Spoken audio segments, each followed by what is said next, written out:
Why does the world have to be so scary? Because everybody's so scared.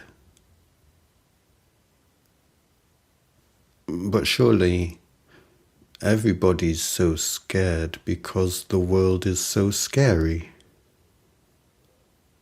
Well, yes. And the world is so scary because everybody's so scared. You see how it goes, yes? But why? Why?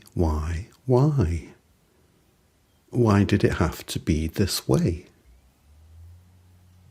I explain in my work using simple words and referring to simple truths why existence bothers to even exist at all.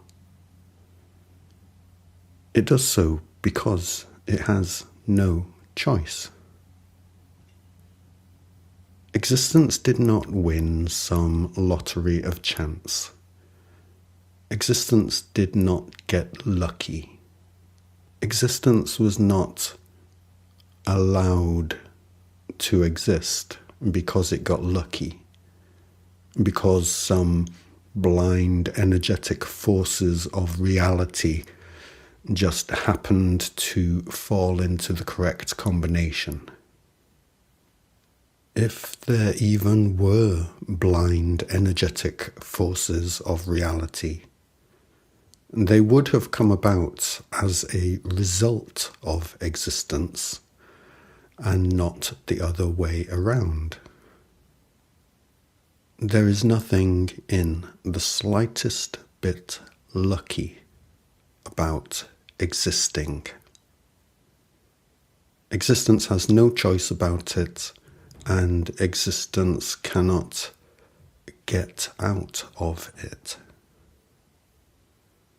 I explain in my work about how the truths of existence cannot stop being true, that they are true in all places, at all times, at all scales, and that because they can never stop being true, all they can do is cycle, oscillate, over and over again, in all places, at all times, and at all scales. If this were not the case, there would be nothing happening here. If this were not the case, there would be no here for anything to happen in. The truths of existence did not begin being true once upon a time, and they are not destined to one day stop being true. They are true. Full stop. End of story. Never-ending continuance of story. I explain in my work that the iteration of truths that cannot stop iterating, cannot stop oscillating relative to each other in space and over time, is mechanistically synonymous with consciousness. The consciousness of truths, self-consciously iterating relative to one another. So the hard truth for existence is that it can never stop existing and can never stop being self-conscious in that. This is not good luck for existence, but neither is it bad luck for existence. It's just the truth that will not ever end. It becomes apparent when one understands the truth of all this well enough that if this is how it is for existence itself, and if it is the same existential truths iterating endlessly in all places, at all times, and at all scales, then it is true of us. It is true of me. It is true of you. Eternal existence is not everything else but us. Do you think that that you are some kind of special case, some kind of special exception? Do you think that you will be allowed to stop existing while all the rest of existence has no choice but to continue on? Because that's not how eternity works. None of us are getting out of this. But surely, if I was eternal, I'd know about it. Surely I'd remember all of that eternal existence I have lived so far. No? I explain in my work how truth in perpetual iteration is truth in perpetual expansion, because every iteration of truth is built on and emergent from all of the iteration of truth that came before it, that led up to it. This results in both memory and amnesia, which are two halves of the same eternal oscillation. We remember the past because we are literally formed out of it. Our past literally, physically, lies within us. We forget our past because we are forever expanding beyond the scope of our past and into the greater, more expansive future that we cannot avoid. What is most immediate to us is what takes up all of our attention, while the more distant the past is, the smaller it becomes relative to us, literally, and the more difficult it is, therefore, for us to recall. The most down-to-earth answer to the question, why does this world have to be so scary, is amnesia. As eternal existence, we experience both memory and amnesia. We experience the oscillation of these at all scales. So we experience them at the scale of being an individual human being, and we experience them at the level of being an individual human species, the scale of the collective that humanity is. The truths that an individual is subject to are the very same truths that the entire species as a collective are subject to, but operating at their own scale-appropriate form. So, just as you as an individual forget and remember and forget, so too do we as the human race forget and remember and forget.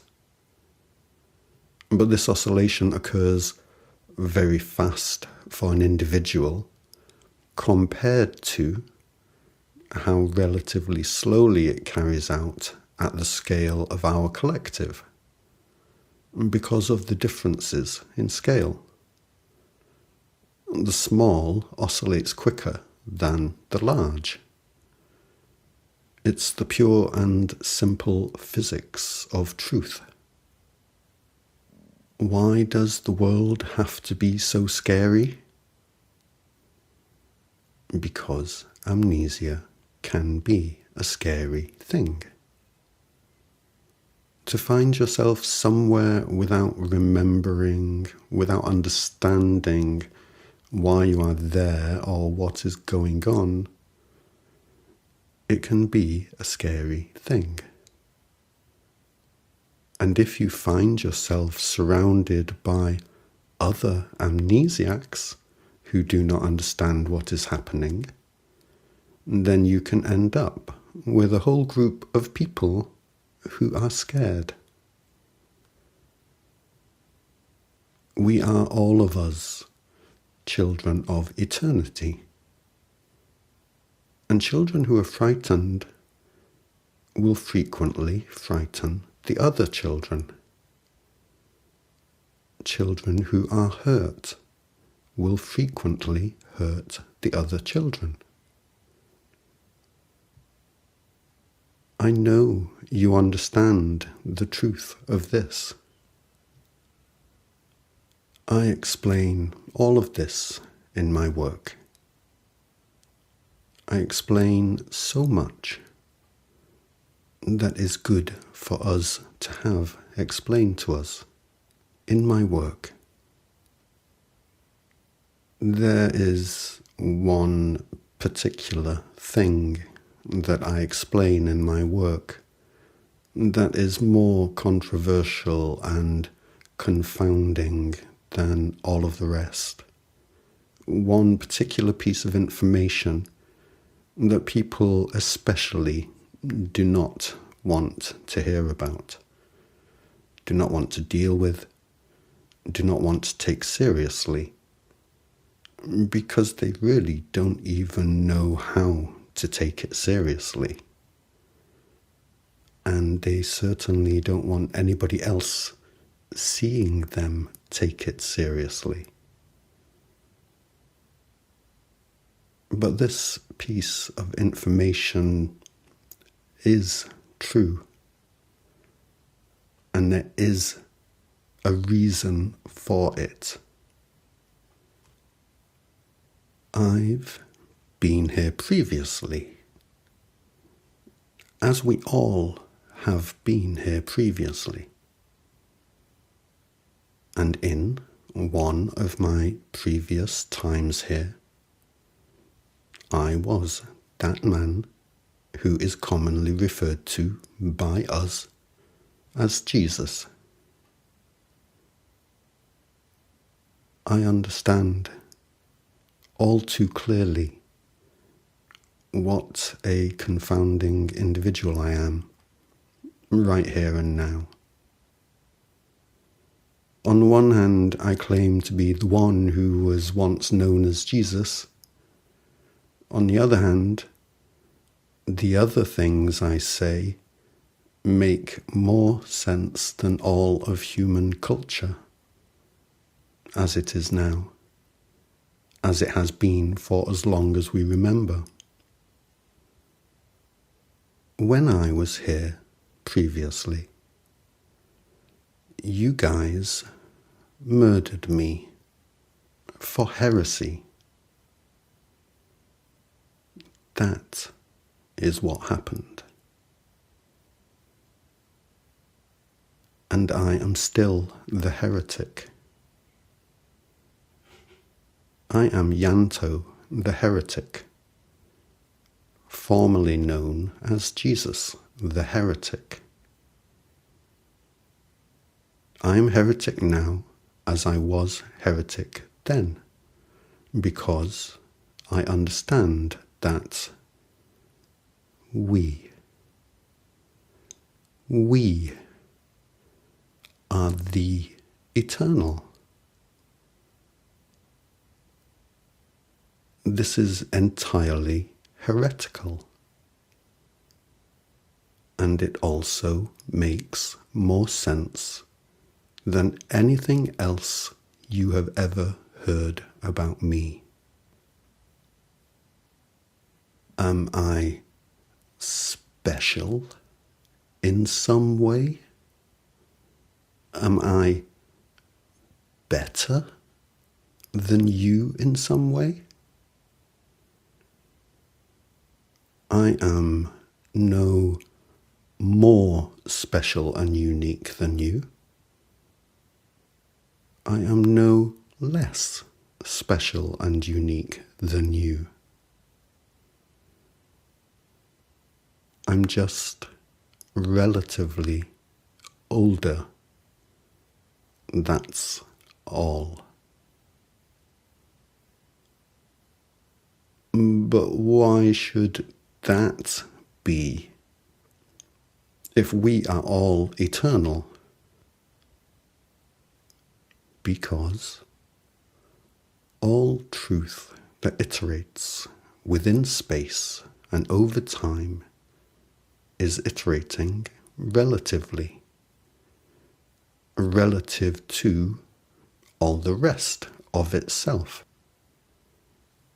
You have noticed, have you not, that in any given room of people, one will be the tallest, one the shortest, one the youngest, one the oldest. We are the eternal, but in this particular room, in this particular world, at this particular time, I just happen to be the oldest one in the room. That is all. That is all. I am the oldest one here, relatively speaking, and I'm just trying to be helpful. That is all that is happening here, with me and my claim. I'm not looking for you to revere and worship me. Only listen. That is all. But even asking you all to just listen to me often feels like I am asking too much. After everything we have all been through together, it certainly seems to feel like I'm asking too much to most of you. But I am here, and I am asking it. Will you please listen to me?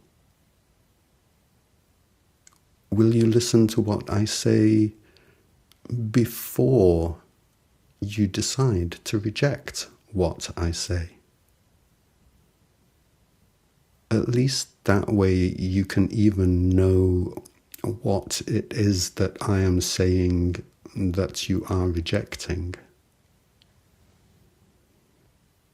I know you're afraid of feeling embarrassed. I know you're afraid of feeling embarrassed. For others to see that you are listening to some guy who is claiming to have been Jesus. What could be more embarrassing than that? Seriously. But our human culture is a lie culture written by frightened and hurt, amnesiac children of existence, and it goes out of its way to embarrass those who deviate from it. Frightened children can behave in such ways. I am here to help all of us deviate from our own lie culture that we came up with together while we were frightened, amnesiac, and hurting and frightening ourselves and each other. You do not have to say that you agree with everything I say in order to have the courage to admit that you have listened to me. And in truth, it is a good thing for you to get to see clearly who it is in your life that is most eager to embarrass you, and who it is in your life that has enough respect for you to actually give you the time of day to listen to you. That is valuable information for anybody. Information worth paying attention to. You don't have to agree with everything I say. You don't have to agree with anything I say. But it is good for you to be honest with yourself and others about what you do actually find yourself agreeing with. If you feel you must hide the things you agree with, then maybe you are in the wrong place in your life altogether. I explain in my work about how it is through our choices that we shape our own eternity. This is the one great freedom of the eternal, and it is pretty much everything to us. It is our agency in an existence we are never allowed to leave. We can never leave this existence, but we can and do shape our own eternities via our choices, day in and day out. And we do create beautiful experiences as individuals and as a collective when we are no longer burdened by being a frightened amnesiac child amongst frightened amnesiac children. We create a beautiful world. We do. We have done countless times before. We just don't remember it. People are not aware of the beauty in their own lives, of the beauty that their own lives are, because our lie culture is a tortured child that lashes out at anything and everything that it does not feel it can have some control over. But there comes a time when the least hurt and frightened child turns around and shows some tenderness and compassion to the most hurt and frightened child, even as they are lashing out. And it's only because they understand.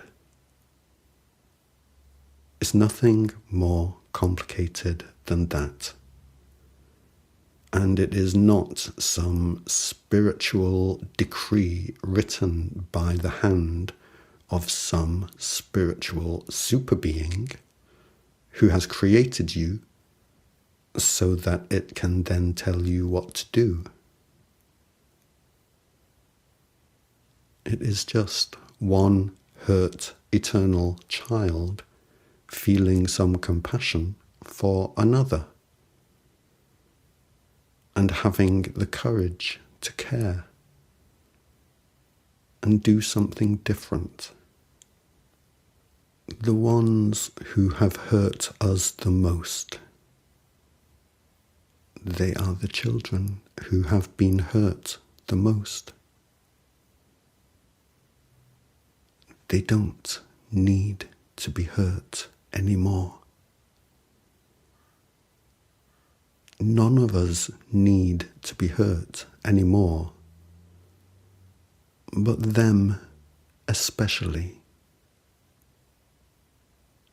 I know you can understand this. I have been rediscovering myself for a small number of years now. All of the work I have been doing during this process of rediscovery, it is on my website and is very precious to me. It is available there for free viewing and for free download. And it is released into the public domain so that anybody and everybody may use it as they choose.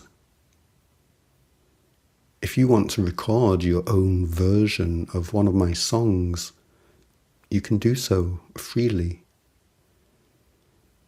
I dream of seeing such a thing happen. If you want to copy and paste all of your favourite bits of the things I say into a video of your own for sharing with the rest of us, you can do so freely. I dream of seeing such a thing happen.